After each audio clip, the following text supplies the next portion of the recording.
Hai, Assalamualaikum dan salam sejahtera. Hari ini kita akan pergi kepada subtopik iaitu kekuatan asid dan alkali. So, sebelum ni kita dah belajar apa itu asid dan apa itu alkali. So, hari ini kita akan fokus kepada bagaimana sesuatu asid itu ditentukan sama ada dia adalah asid kuat ataupun asid lemah. Begitu juga dengan alkali. Adakah dia alkali kuat ataupun alkali lemah? Kita mulakan yang pertama.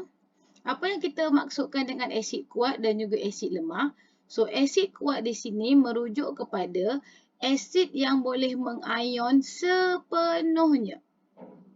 Yang cikgu bulatkan ni adalah keyword dia. Mengayon sepenuhnya dalam air menghasilkan kepekatan ion hidrogen yang tinggi. So, apabila soalan definisi, kamu kena tuliskan semua keyword-keyword yang cikgu dah bulatkan ni. Mesti dia mengayon sepenuhnya dalam air, hasilkan kepekatan hidrogen ion yang tinggi. Okey, seperti contoh di bawah, asid hidroklorik adalah salah satu contoh asid kuat di mana dia akan mengayon sepenuhnya dalam air, menghasilkan kepekatan ion hidrogen yang tinggi, dan satu lagi dia juga akan menghasilkan ion klorida. Kalau kamu tengok kepada persamaan ion ini di mana ion hidrogen dihasilkan bersama dengan ion klorida. Anak panah penuh ini merujuk kepada dia mengayon sepenuhnya. Bermaksud kesemua HCl ini, asid hidroklorik ini, bila kita ionkan dalam air, kesemuanya akan bertukar kepada hidrogen ion dan juga ion klorida. Kalau kamu tengok pada gambar bika di bawah, kamu akan nampak apabila HCl diionkan di dalam air, maka akan terhasillah ion klorida dan juga ion hidrogen. Itu maksudnya mengayon sepenuhnya. Semua HCl ini akan bertukar kepada hidrogen ion dan klorida ion. Kita tengok contoh di bawah. Asid nitrik. So, asid nitrik persamaan dia adalah HNO3. Memandangkan dia merupakan asid kuat, dia akan mengayon sepenuhnya, menghasilkan hidrogen ion dan juga ion nitrat. Apakah zarah-zarah yang hadir? Okey, kita tahu zarah-zarah yang hadir apabila dia telah diion sama seperti HCl, zarah-zarah yang hadir adalah ion hidrogen dan juga ion nitrat. Contoh yang kedua, asid sulfurik dengan formulanya H2SO4. Maka apabila dia mengayon, dia akan menghasilkan hidrogen ion dan juga sulfat ion. Kita tahu asid sulfurik juga adalah contoh asid kuat. Dia akan mengayon sepenuhnya kepada hidrogen ion dan juga sulfat ion. So, jangan lupa bila kita tulis persamaan pengayonan, kita kena pastikan persamaan ini seimbang. Kalau kamu tengok pada bahagian bahan tindak balas, H dia ada 2, so kita kena letak 2 di hadapan H. Maka zarah yang hadir sama juga seperti asid nitrik dan HCl di atas. Ion yang terhasil adalah hidrogen ion berserta dengan ion sulfat. Okey, selesai untuk asid kuat. Kita pergi pula kepada asid lemah. So, apa yang dimaksudkan dengan asid lemah? Asid yang mengayon separa, okey, keyword yang pertama, dalam air menghasilkan kepekatan hidrogen ion yang rendah. Dia berlawanan dengan asid kuat. Selalunya contoh yang akan ditanya dalam soalan SPM, selalunya dia akan tanya asid etanoik. Ini memang glamour lah nama asid etanoik sebab dia adalah selalunya contoh yang digunakan sebagai asid lemah. Di mana kalau kamu tengok persamaan ini, kamu tengok tindak balas berbalik. Maksudnya apa? Dia tidak mengayon sepenuhnya ataupun dia mengayon separa. Mengayon separa tu bermaksud kalau tengok gambar rajah pada bika ini, apabila asid etanoik diionkan dalam air separa bermaksud, okey tengok, yang ini telah menjadi etanoik, telah menjadi ion etanoik yang ini. Ada juga yang dah menjadi ion hidrogen. Tetapi ada masih banyak lagi yang kekal dalam keadaan asid etanoik. Itu maksud dia mengion separa. Maksudnya di sini asid etanoik ini tidak semuanya bertukar kepada hidrogen ion dan etanoik ion. Masih lagi banyak yang tinggal dalam keadaan asid etanoik ini. Tengok sini, suatu larutan aqueous asid etanoik mengion separa menghasilkan kepekatan ion hidrogen yang rendah. Kenapa rendah? Sebab hanya sedikit sahaja hidrogen ion yang terhasil, majoritinya masih kekal sebagai molekul etanoik asid. Okay, masih lagi dalam molekul etanoik. Okay, itu yang pertama. Itu membezakan antara asid lemah dengan asid kuat. Okay, contoh yang kedua asid lemah adalah asid karbonik. H2CO3. So, kita tahu dia adalah asid lemah, maka dia mengion separa.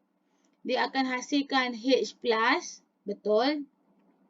Dan juga CO3 tu minus. Okey, zarah apa yang hadir? Kita tengok contoh macam etanoik. Maksudnya zarah yang hadir ada ion hidrogen, ada ion karbonat dan masih lagi ada yang kekal sebagai molekul asid karbonik. So, masih lagi ada keadaan H2CO3. Boleh? Okey, now kita pergi kepada alkali kuat dan juga alkali lemah. Sebenarnya konsep alkali kuat, alkali lemah, asid kuat, asid lemah, konsep asasnya sama. Cuma dia ada tukarlah beberapa pada bahagian definition. Okay, alkali kuat. Apa itu alkali kuat? Alkali yang mengion sepenuhnya dalam air menghasilkan kepekatan ion hidroksida yang tinggi. Okay, keyword untuk alkali adalah ion hidroksida. Kalau asid tadi adalah ion hidrogen. Alright, diberi satu contoh alkali kuat iaitu natrium hidroksida, NaO. Apabila dia mengion sepenuhnya dalam air, dia menghasilkan ion hidrogen yang tinggi dan juga ion natrium. So, NaO diionkan sepenuhnya, arrow straight, Na+ dengan OH-. Kesemua natrium hidroksida tadi apabila mengion dalam air, sepenuhnya akan bertukar menjadi ion hidroksida dan juga ion natrium. Contoh lain bagi alkali kuat adalah kalium hidroksida. So, kalium hidroksida bila kita ionkan sepenuhnya akan jadi K+ dan juga OH-. Maka zarah yang hadir adalah K+ dan juga OH-. Barium hidroksida. So, barium hidroksida juga adalah salah satu contoh alkali kuat. Maka dia akan hasilkan Ba2+ dan juga OH-. Okey, pastikan persamaan itu seimbang. Memandangkan dia alkali kuat, dia mengion sepenuhnya, maka dia akan zarah yang hadir hanyalah ada 2 Ba2+ dengan zarah ion hidroksida. Yang terakhir, alkali lemah. So, alkali lemah mengion separa. Alkali yang mengion separa dalam air menghasilkan kepekatan ion hidroksida yang rendah. Contoh diberi adalah ammonia aqueous. Dia merupakan alkali yang lemah, mengion separa dalam air, menghasilkan ion hidroksida yang rendah. So, inilah contoh alkali lemah. Satu saja iaitu ammonium. Okey, kalau tengok ni ammonia, kita larutkan dalam air baru dah dapat ammonium dan juga hidroksida. So, kalau kamu tengok arrow di sini berbalik, maksudnya dia mengion separa. Dalam bikar ni kamu tengok bila dia larutkan ammonia ke dalam air, kebanyakannya masih lagi dalam bentuk ammonia, molekul ammonia. Okey, tapi ada juga yang dah mengion jadi ammonium dan juga hidroksida. Tengok ayat sini, majoriti kekal sebagai molekul amonia. So, apa zarah yang ada dalam ni? Ada amonia. Sebab dia ada dalam molekul, ada ammonium ion dan juga ada hidroksida ion. Alright, ini adalah kesimpulan daripada apa yang kita belajar pada hari ini. So, kita boleh tengok kekuatan asid boleh dibahagikan kepada dua, iaitu asid kuat dan juga asid lemah. So, asid kuat bermaksud asid itu mengayon sepenuhnya dalam air bagi menghasilkan kepekatan ion hidrogen yang tinggi. Manakala asid lemah pula bermaksud asid yang mengayon separa dalam air menghasilkan kepekatan ion hidrogen yang rendah. Okey, contoh untuk asid kuat adalah asid hidroklorik, asid nitrik dan satu lagi adalah asid sulfurik yang kita dah tengok pada nota tadi. Manakala contoh bagi asid lemah adalah asid etanoik. Seperti yang kita sedia maklum, kalau asid kuat ini dia akan mengayon sepenuhnya, maka kesemuanya akan bertukar kepada hidrogen ion dan contohnya mengayon kepada hidrogen ion dan juga ion klorida. Manakala kalau asid lemah ini apabila dia mengayon, dia akan mengayon kepada, contoh kita ambil asid etanoik, dia akan mengayon kepada hidrogen ion. Dia juga akan mengayon kepada etanoik ion, tapi masih banyak yang kekal sebagai molekul etanoik asid.